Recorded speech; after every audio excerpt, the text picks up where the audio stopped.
ആ മച്ചന്മാരെ അപ്പളേ നമ്മ ജോലി ചെയ്ത് ഇങ്ങനെ റൂമിൽ വന്നിങ്ങനെ റീല് തോണ്ടിക്കൊണ്ടിരിക്കുകയായിരുന്നു. അപ്പോഴാണ് ഞാൻ 2-3 റീല് കണ്ട്. ആദ്യത്തെ തോട്ടം എന്ന് പറയാനായിട്ട് സംഭവം കൊള്ളാം. അതിൽ ആ തോട്ടം അവർ പറയണെന്ന് വെച്ചാൽ in my story you will be my best chapter. സംഭവം എന്ന് വെച്ചാൽ അതെൻ്റെ ചങ്കിക്കൊണ്ട് ആ തോട്ടും അതിൻ്റെ ആ റിംഗ് ടൂണില്ലേ ആ രണ്ടും കൂടി എന്താ ലിങ്ക് എന്ന് പറയാൻ അത്രയ്ക്ക് ലിങ്കാണ്. അപ്പം അതിലിപ്പോൾ പറഞ്ഞാൽ സാഡാണ് ഇത്തിരി പറയാനായിട്ട്. സാഡെന്ന് ഉദ്ദേശിക്കുന്നത് ഞാൻ ഇപ്പം എൻ്റെ ലൈഫിൽ തന്നെ എനിക്ക് കുറേ കൂട്ടുകാർ മീൻസ് ഇപ്പം നമ്മൾ 4ാം ക്ലാസ് തൊട്ട് ഇവിടെ വരെ എത്തേണ്ടത് നമ്മളെ ലൈഫിൽ എന്തോരം പേര് പോയിട്ടുണ്ടാവും. കുറേ പേര് കട്ട കമ്പനിയുള്ളവർ പോകുമ്പോൾ നമുക്ക് ഇത്തിരി ബാഡാണ്.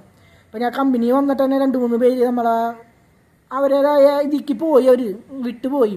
അപ്പോഴും നമുക്ക് ശരിക്കും പറഞ്ഞാൽ അവർ ആ മിസ്സിങ് നമ്മൾ തിരിച്ചറിയണ കേസ്. ഇപ്പം നമ്മളെ ലൈഫിൽ കുറേ പേര് അടിപൊളിയായിട്ടുള്ള നല്ല വൈബായ ആൾക്കാരുണ്ടാവും.